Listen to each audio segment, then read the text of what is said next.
नमस्कार, स्वागत आहे तुमचं आजच्या नवीन व्हिडिओमध्ये। तर आज आपण उपवासासाठी खास रताळ्याची खीर पाहणार आहोत।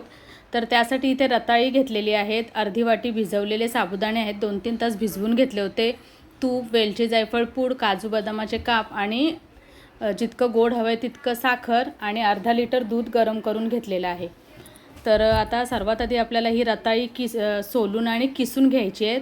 तर लगेच आपल्याला पाणी पण सोबत घ्यायचं आहे, म्हणजे रताळी जशी किसून होतील तसा किस आपल्याला पाण्यात ठेवायचं आहे, म्हणजे रताळ्याचा किस हा काळा पडणार नाही।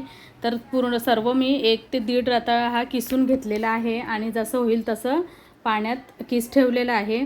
आणि किसून घेतल्यानंतर मी 2-3 वेळा पाण्यामध्ये स्वच्छ धुवून घेतलेला आहे। हे बघा, मस्त पांढरा शुभ्र किस राहतो आपला रताळ्याचा। तर आता आपण खीर बनवण्यासाठी एका कढईमध्ये 2-3 चमचे तूप घालणार आहोत आणि त्यामध्ये आपण जे ड्रायफ्रूटचे काप केले होते ते परतून घेणार आहोत। तर ड्रायफ्रूटचे काप तुपामध्ये परतून घेतल्याने काय होतं की ते दाताखाली आल्यानं मस्त क्रंची लागतात। तुम्हाला जर परतून घ्यायचे असेल तर घ्या, नाही घेतले तसेच टाकले तरी चालतील।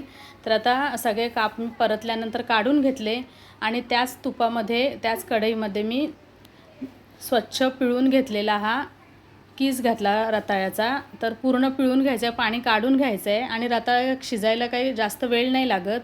तर मी थोडंसं तूप वाढवलं, तुम्हाला तेवढंच तूप जर हवं असेल कमी तर कमी तुपात पण करू शकता।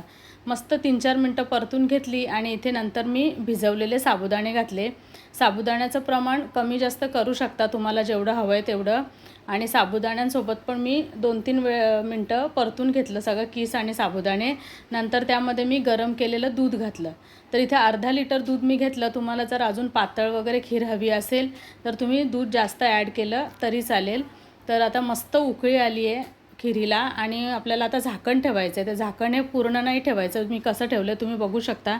पूर्ण जर ठेवलं तर खीर उतू जाईल, म्हणून थोडंसं पातेलं ओपनच ठेवायचं आहे आणि 7-8 मिनटं चांगली खीर शिजून घ्यायची, उकळी काढायची चांगली लो टू मीडियम फ्लेमवर।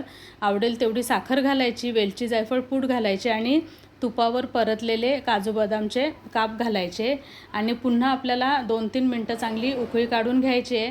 तर ही खीर आधी सुरुवातीला थोडी पातळ दिसत असेल, पण जशी घट्ट होईल ना, म्हणजे गार होईल तशी ही थोडी घट्ट होते। तर तुम्हाला जर जास्त घट्ट हवी असेल तर तुम्ही दूध थोडं आटवून आणि मग घालू शकता। तर आता इथे आपली ही खीर खाण्यासाठी तयार आहे। तर कशी वाटली तुम्हाला ही रेसिपी नक्की कमेंटमध्ये कळवा आणि चॅनलवरती नवीन असाल तर सबस्क्राईब करा। धन्यवाद।